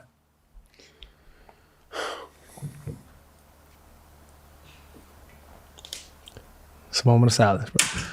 Okay, I had to take a moment of silence because I got to leave with love. There you go. Okay. Ryan Terry, you know, I rock with you. Yep. But just like in any household, just like any locker room, just like any situation where there's some type of brotherhood, we're going to have our disagreements. For sure. And this ain't no different. We just going to have to agree, to disagree. Brotherly love, brother. You go to Twitter, I go to 4th and 1. Oh, we always got it done, brother. We talked about it. He sent me a message. That's cool. I appreciate that. Yeah. I didn't know he went to Twitter. I was going to leave it at the conversation. Yeah. So therefore, he said his piece to the world. What you going to do? Now I say my piece to the world. Okay. Here so we you go. mean to tell me that you going to tell me who me can and can't have on me platform. Yeah. That's what he meant. My platform, but yeah. No. Yeah, you understand. Oh. You gonna tell me who me can have on me platform? I don't go and say to you who you can have on your platform. Yeah. You understand what I understand what you're saying. And this is the thing, because this is just not about Ryan Clark, because I have so much respect and appreciation to my brother in content, to my brother as a former athlete, to my brother as a very well-spoken individual that has opened doors for the likes of me and the others. Yeah. But one thing that's not going to happen is a puppet string attached to my back. Yeah. Ron Rivera knew that. Jerry Richardson knew that. Gene Chizik knew that. Bill Belichick knew that. Every single coach player that I've ever played with knew that. I'm going to do things how I want to do it. You know what? And I'm gonna let Cam continue to go, but I do gotta talk about this a little bit. You know what I mean? I can't just let the whole video play, right? You know, Deontay, I agree. Like, first off, we do have to address that Ryan Clark often finds himself policing certain situations where I don't think that it should be, right? If you don't like Jason Whitlock, just go after Jason Whitlock, right? I mean, he's a pretty unlikable guy. I don't think you need to add on to the unlikableness. Like, he's a very, you know what I'm saying? So in a day and age where I think a lot of people have strayed away from being able to kind of attack some of these negative ideas and maybe, you know, really get to the root of some of these negatives, everybody's afraid to have the conversation and be like, hey, man, if you're going to be negative, like, why don't we sit down and talk about it, right? I think it took some balls for Cam to, instead of just, you know, throw all these, you know, things at Jason, instead of having all these, like, backhanded, oh, you're going to say this about me. No, let's sit down and talk, right? Let's really do it. You know what I mean? And I know some people were really big on the fact that apparently Stephen A. Smith did a similar thing with like Melo's podcast, where he went to go talk crazy about LeBron or something like that. But, you know, when you talk about what Jason Whitlock said, Jason Whitlock didn't say that until the very end, right? Most of what's it called, Jason and Cam's situation was between Jason and Cam, right? And you know, I think you're almost wrong if you don't bring it up. So the fact that he said, hey, you know, Cam, and I because, you know, some people, I don't think Ryan Clark watched it. I mean, maybe he did, but I actually watched it. We watched it on the channel and we were talking about it. And Cam is like, yo, that's someone I respect. Every time he said something crazy, he said, hey, by the way, that's someone I respect. This is someone XYZ. So for people in Ryan Clark to want to jump out there and say, oh, but you're doing this, you're doing that, dog, he disrespected me. Forget, like, no disrespect to Stephen A. Smith. But fuck Stephen A. Smith. He disrespected me. He disrespected Cam Newton. So, yeah, I'm going to have a conversation with him. I'm going to stand up to him. Hey, I knew Cam was about what he was really about. Go look up Cam Newton, Kelvin Benjamin. That's when I was like, oh, okay. You might have a problem with Cam and his hats. You might have a problem with Cam in this, right? You know what I'm saying? There could be an issue here and there, right? But if he wants to talk about a dude that's talking crazy to him, I don't know how you make that about Stephen A.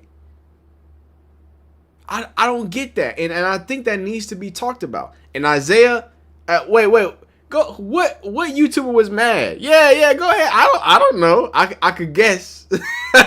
I could guess, but I ain't gonna say it. Yeah, I want you to say it. But nah, man, let's talk about it. Let's really talk about it. I don't like Ryan Clark inserting himself. I really think Cam Newton in the Kelvin Benjamin situation really demonstrated that. Look, dog, he gonna stand on it. Even Cam Newton and Josh Norman. Freaking, I wish. Wait. No. I gotta. No. Come on. I gotta show you this shit. This shit is so funny. This shit is so funny. Josh Norman practice, please. I just want the picture. I don't even want the video. I just want the picture. Please show me the picture. Yes. Wait. I just want the picture. Can y'all see this? I don't know if y'all can see. I just want the picture. Can I? Wait. I gotta open it. Open link in a tab. Open image in a new tab. Wow. Okay. And you know, so there's the Josh Norman. Look at this shit. Look at this. Okay, we gotta show the clip. Let's show the clip. Let's show the clip. I didn't want to do it like that. But yeah, here we go. Here's the full clip.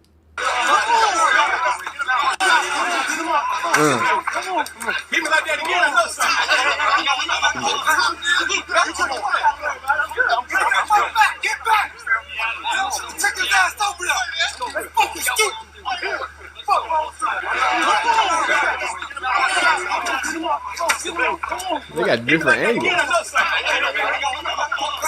You can tell this is the 2010.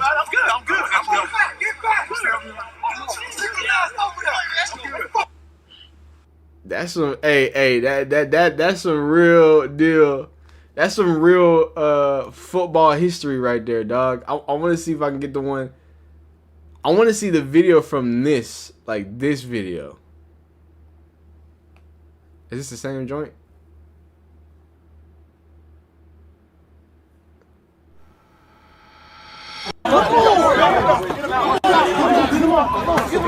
Okay, yeah, it's the same thing. Okay, that's it's the same thing. But that's not the point. That's not the point. With that man with a smile on his face. I'm getting off topic, but my point is, I do think it's weird that Ryan Clark is trying to insert in that way. Let Stephen A. Smith handle it. Again, nobody talked about Ryan Clark, so don't know how he inserted himself into it. But hey, I appreciate what Cam stands for. Respectfully. Correct, yeah. Don't micromanage me. Don't tell me what I can and can't do if this is the bylaws of the game that we playing. In this world of content, there's no such thing as loyalty. Elaborate. Loyalty, well, did you keep that same energy when Stephen A. Smith went on 7 p.m. in Brooklyn and Stephen A. had some strong opinions about LeBron James, given Carmelo Anthony and LeBron James' relationship? Did you say that then? Did you keep that same energy in regards to other individuals as if to say, Ryan Clark ain't never said nothing questionable about Cam Newton? Ryan Clark or Stephen A. Smith ain't never said anything about Cam Newton. Shannon Sharp, a person who I'm very fond of, ain't never said nothing negative or questionable about Cam. Matter of fact, let's go even deeper. Deion Sanders, a person that ain't never said nothing questionable about me, whether I wanted to agree with it or not. It was something that needed to be said, and it was said. Did it have me in my feelings? I don't really have feelings when people have to do their job and they cover sports and they give their opinion and insight to said sport. And I think that's a new outlook you have now, because obviously even when things were said as a player, I think it did hit you in a way of like, dang, why would you say that? But hold on. I said those 4 individuals. Okay. Stephen A. Smith. Yep. Shannon Sharp, Deion Sanders, and Ryan Clark. Because those are the people who I listen to, who I respect. Yeah. African-American brothers in this media space, once upon a time, and they all had something negative to say about Cam. But what did Cam do? I didn't run a Twitter. I understand that comes with it. So you mean to tell me, hold on, Peggy, because this is the plot twist, the nipple twister, the knee slapper, the jaw Hey, jerker. yo, what the fuck? You talk about people for a living, and you get mad when somebody talks about you. Yeah. I thought that's what it is. We all have our own opinion. So people gonna have their opinion about you. Regardless. But what's not going to happen here is you tell me what I can and can't do on my platform. Given the circumstance to say, this was never about Jason Whitlock and Stephen A. Smith. Yeah, let's clear that up. Set that record straight. The reason why I decided to bring Jason Whitlock on 4th and 1 was because Jason Whitlock had strong takes that I wanted to talk man to man about it. And what better way to ease all that than through conversation? And he had strong takes about you too. That's what I'm sitting up here trying to tell you, Peggy. Yeah.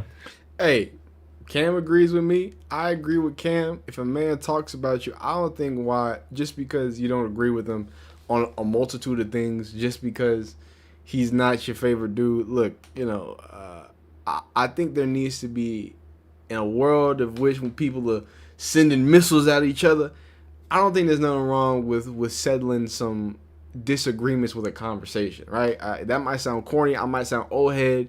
It might be because I got a little teens now, right? But I appreciate when you can have a disagreement and really be like, hey, you know what I'm saying? Bada bing, bada boom, XYZ, elemental P, and we can just go from there, right?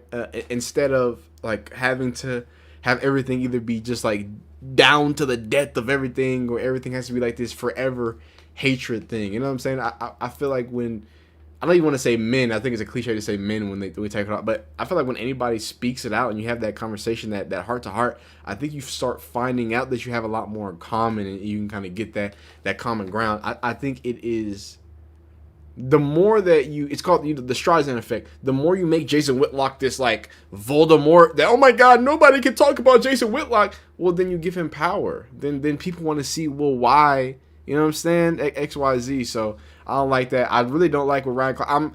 I have to be in there. There are awful people don't like Ryan Clark. There's a large group of people who are terrible who don't like Ryan Clark.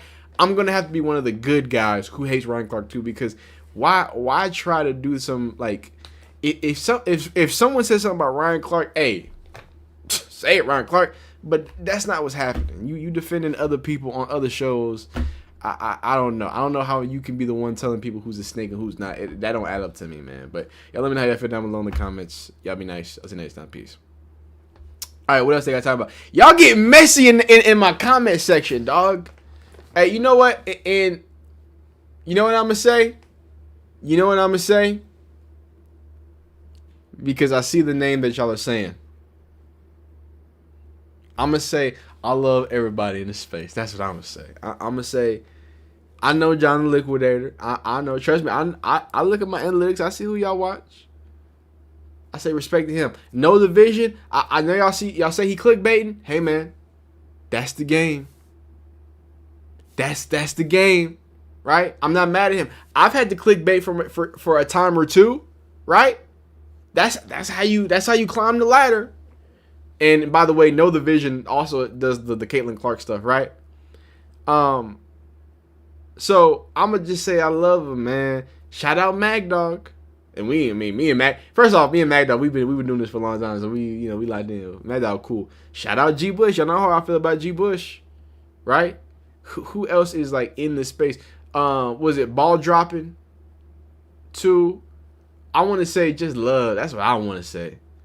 Like that's what I'm saying. You feel me? Remember, next Tuesday, Draft Spectacular. I got G Bush coming. I got NCAA college football content creator G Mansky. He's gonna come. And then I got a special guest who's IRL. And then of course me. We're all gonna pick a team. We're gonna draft. It's gonna be great. Yeah. You know what I'm saying? I don't, you know what I mean? I don't want to get messy around here, man. I don't want to get messy around here. Look, man, you can crabs in a bucket. You feel me? We can sit here and throw all this stuff at each other in XYZ. But I want y'all to know it is a competition. You know what I'm saying? Yeah, I can see that. You know what I'm saying? Like there is a competition happening, right? I'm competing with Mag Dog. He compete with me. You know what I'm saying? I'm competing with John Liquidator. So there's a competition there, right? Nah, I mean y'all can see. You know what I mean? Yeah, man. You know, sometimes you gotta clickbait if you can't get it going. But you know, I also gotta say YouTube rewards clickbaiting. So maybe if YouTube wouldn't do that, then you know what I mean. Simply ball dropping, keeps his foot on the Cleveland Browns me and neck. I like to see that. MacDog got 40K plus just on his phone, bro, and he's always wholesome and positive. I like that. I want the Eagles. You want the Eagles. But yeah, that's what I want to say. Y'all can be messy if y'all want. But that's it. Is there anything else that requires stuff leaving the Warriors?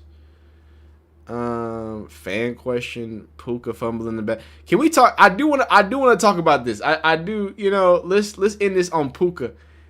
Hey man, they said Puka Nacua was biting people, dog. Wait, hold on. Let me show you. Let's actually get the thing, cause I don't want to just say Puka was bite. He said they said he was biting somebody, right? But apparently the lady was out there running around after that. Is that that's not crazy, y'all?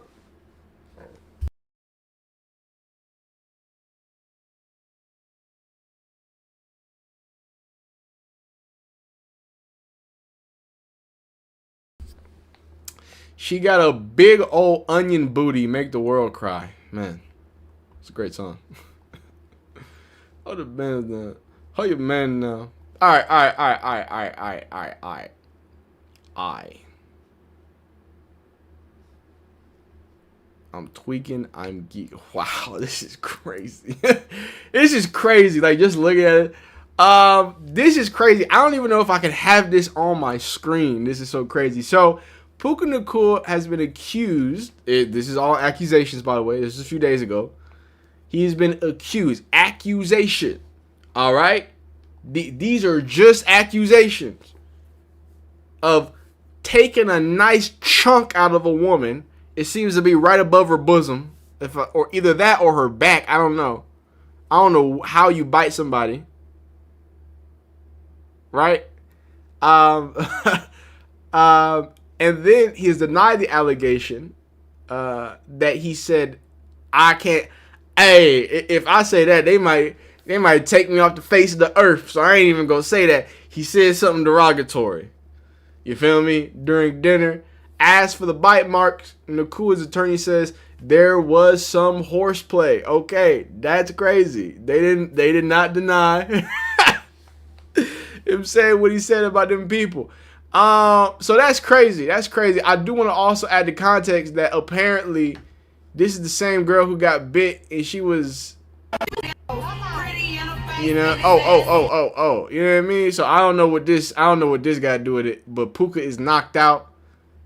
You know, there they were earlier tonight, vibing out, doing it big. There she go, apparently. So I really don't know what to make of all this. These are some crazy accusations, but them bite marks look very, very insane. I do gotta say, he looked like he really tried to, you know what I'm saying, slurp that lady up. I don't know what was going on. What does esteemed media Heisman MVP, right? Rookie of the year. What does he got to say about it? National championship winner. Don't you forget it. What we got? Man, we got Puka Nacua, man. There's a lot of things going on. There's some alleged allegations against Puka, man. And Kim, it's a big time for Puka, bro. It's a potential opportunity for him to re-up, to get the bag. But it's Puka Nacua fumbling the bag. What? Let me get this straight. Ram star receiver Puka Nacua is in massive trouble for alleged assault and racial slurs. So here's what allegedly happened. There was a New Year's Eve party and Puka was with a girl and they were drinking a lot. Now, that's pretty standard for a New Year's Eve party, but things escalated throughout the night to where Puka actually bit her and broke through the skin. I'm not gonna show you the picture here, but it is crazy. Go look it up. Puka Nacua is one of the brightest young stars in the league. He had 129 catches, over 1,700 yards, and 10 touchdowns. No. He ain't fumbling the bag yet. Because that production is still high. Yeah. Peggy, I'm going to give you some examples. All right. Randy Moss. Okay. See, everybody knows the Patriots, Randy Moss. Everybody knows the Minnesota Vikings. Yes. Randy Moss. Well, people don't know the Raiders, Randy Moss. They don't know the Tennessee Titans, Randy Moss. And for some, they don't know the 49ers, Randy Moss. See, people are not able to discern what's going through certain individuals' minds, but we all have an ego. We all, and each of us is two of us. Yeah. I'll give you another example, Peggy. Okay. Antonio Brown. Production was extremely high. In black and yellow, black and yellow, black and yellow, black and yellow for the moment until they said, hey, bro, all right. It's getting egregious. I mean, bro, help us. Please. What Mike Tomlin was able to cover up for so many years, he needed a coach of the year. Just alone. Because when Antonio Brown went to Las Vegas Raiders, from the feet getting blistered to him showing, it was just a circus. Yeah. From Mike Mayock to Jim, Coach Gruden. Yeah. It was like, bro, y'all got y'all hands full and some dealing with Antonio Brown. Stuff dropping out. Then he goes to Tampa Bay. And the infamous run off the field moment happened. I mean, production over problems can get you paid. For sure. Problems over production gonna get your cut. Mhm. Because they're gonna have to say, hold on. So you mean to tell me you ain't even producing and you still a headache? Yeah. No. We can do bad all by ourselves. And I'll give you another one, Peggy. Yeah. That was towing the line, Who? but it was still said it was hard to work with. Extreme talent, Odell Beckham. Mhm. Right? Which he's getting reviews now to come back to the league. For sure. After the flag from what game. we seen in that flag football. The three-hand man. Shoot. Three One hand Willie. Yeah, one hand Willie. Three finger. You dig what I'm saying? Three finger Freddy, that's his name. Three finger Freddy. Yeah. Frederick. When you start to think about these big personalities at the receiver Straight position, cat. you have to understand they all come with some type of baggage. T.O. as well. Terrell Owens, brother, for sure, was the epitome of like, hey, dog, let's just get him to Sunday. Yeah. Steve Smith. It's Michael Irvin. Michael, the White House. Lord have mercy. It's just in that. It just what comes with that position. Yeah. But at the same time, I want Puka to understand, brother, when your production is not over your problems, that's when they will move on without you. And staying in the media for all the wrong reasons, and then there's a speculation of his brother still in the. It's just so much, bro. I'm not the one that's gonna tell you what. I completely forgot about that. Yo, his brother got accused of stealing a car with a former Las Vegas Lakers player. Like them Nacuas is wilding. Shout out to the live chat. They saying 49ers Randy Moss was wild. Shout out to Isaiah. Isaiah said T.O., of course. Intel plays Jerry Rice. Well. Des Bryant. Didn't Des Bryant like beat his mama or something like that? Am I tripping? I thought he did something crazy to his mom. Randy Moss with a 4. But man, oh man, that's a lot. Like this a lot. Tyreek Hill. And this is why on the main channel, because this video is going to go up on the second channel, I remember I met Stephon Diggs choking out his chef. Golly. Wait, I don't know. I forgot what I said. But, like, Mekhi Lemon, I think he's going to be all right. What did Jerry Rice do? Did Jerry Rice do something I don't know? What was he beating? Does Jerry Rice beat women?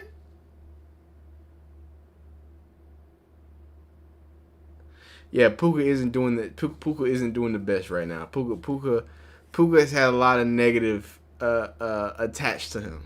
And again, this goes all the way back to the Aiden Ross stuff. Like it starts to be a track record, the UFC stuff. Yeah, he got to get the bag. Like you got to remember, Puka he's a 5th round draft pick. So his contract ain't big. I know he's getting the deals or whatnot. Well, yeah, because I thought you meant Intel play. I thought you meant Jerry Rice, like he did something crazy. That's why I said, well. I was like, what do you mean? Like, well, what did he do? Type beat. But, nah, man. Look, Mekhi Lemon is going to be all right. Every wide receiver got a problem. And then on top of that, it's not great, though, if your problems start getting to legal at this point and the bag hasn't been gotten yet, right? Puka Nacua is used as almost like a running back. The way he gets touches, the way he uses the ball, the volume he takes, right? So his body's taking a beating. He gonna need to get that money. He might need to just sit down for the rest of the summer, right? And just chill out. You know what I mean? Vibe out for a second. Enjoy the money you got. Play Call of Duty or something, dog. Get a VR headset. Like just until you get the big, because it's coming. I'm telling you, Puka. Just. It's a lot of craziness out there, man. You be safe, all right? You be safe. Shit. Oh, you just mean all wide receiver for Friday night? Okay. All right, y'all. Let's wrap it up. Little dude is seeping. Gotta help MOM. This was another fun stream, man. Look, on my to-do list. Look, this is what I need. I owe all my members, right? If you want to become a member, do it. Become a member. Be great. Don't let them take your shine away from you, okay? Become a member. Do that. All that stuff.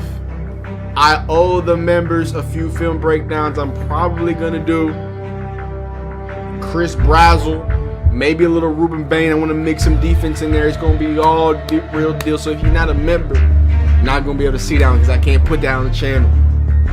Both of the reactions we just did going up on the second channel, Tings 200. Y'all know where to find it. What we got? We got the Shedeur video going up. We got the Arvel Reese video going up. And then we got the Jason Whitlock video going up as well. Y'all keep your eyes open. Intel Plays, congratulations on becoming a member. And if I could say thank you very much for becoming a member. Mr. Intel Plays, always in here, always talking, always yapping with me, making some pretty funny jokes. Y'all be killing me. Y'all be killing me in these comments, dog. When Deontay get in here and he get Trizzy going, and then Trizzy get Intel going, and then Intel get y'all be cooking up a little too much. Y'all be distracting me from my videos. I be making videos. I be looking over the chat like I be having to cover my, you feel me? And Isaiah be dropping stuff in there. We do have to get on Discord. I started a Discord. I started a chat, but let's do that. It should don't have an account. Whoa, I don't know. I don't know nothing about that. Big team. So I do owe y'all some film breakdowns this weekend. I'm gonna do that. Look, Tuesdays and Thursdays is the stream. Those are the Tings days. So if you asking when the stream is now, that don't mean I might not pop out on the stream and do like a watch along. You know what I mean? XYZ. But if you're looking for these streams, Tuesday and Thursday, I want to make it easy for y'all. 7:30. Now next Tuesday, I need to stress this because I ain't gonna be live until then. It is going to be the Draft Spectacular. G Bush is pulling up. G Bush is pulling up. Yes, G Mansky. By the way, shout out, I don't know if y'all know G Mansky. He is a CFB creator. Actually, that's how I started. If y'all know, and Deontay know, if y'all been with me long enough, y'all know that's how I started. I started off making the college football game, and then I kind of got bored of doing college football game videos and made college football content. And, the rest is history. But G Mansky, big dog now. And I'm going to be honest with you, he makes some good content. Like, he do make some good stuff. But I've known him since he was at like 10K, like back in the day. Like, I've known him for some years. He's an absolute great content creator, great dude, right? I think he's super fire, makes good content. So he's going to be pulling up. And then I got an IRL guy pulling up as well. So next Tuesday, we're going to do a mock draft. We're going to do some trivia. It's going to be fun. I want to bring something more to y'all, man. I don't want y'all just looking at me yapping. Let's really take that to that next level. I'm going to do that. But yeah, I appreciate y'all rocking with me. I'm going to get these up. Y'all have a phenomenal rest of y'all day. The CFB days. But I'm going to bring back the college football gaming channel. And I'm going to just play just to play. Like, I promise you, I'm going to do that. But, like, he actually edits. I didn't want to edit college football games. So I just did what I did. But if you do want to see some edits, if you do want to see some good content, if you do want to see some dope situations, I like what he do. I like how he does it. Yeah, the G Bush going to pull up. You know what I mean? That's gonna be great right there. But yeah, man, y'all be great. Y'all be beautiful. Leanne, have a great night. Watch out for the YouTube sneak dissers. He gonna be mad he ain't on there if he not. Nah, Isaiah, you gotta put a name on that. You can't. You gotta put a name on that. You can't be leaking them things out there like that, not putting no names on that one, dog. But for real, Isaiah, I appreciate you coming in here. Deontay, it's always amazing having y'all here. I appreciate it, right? Leanne, always here, doing it big, right? Trizzy, I already said Intel Plays, Coach CJ, everybody, it was a fun stream, great stream. Here we go, man. Another fun stream. Y'all be great. Y'all have a great rest of y'all night. We shall see you soon. Videos going up soon. Appreciate you.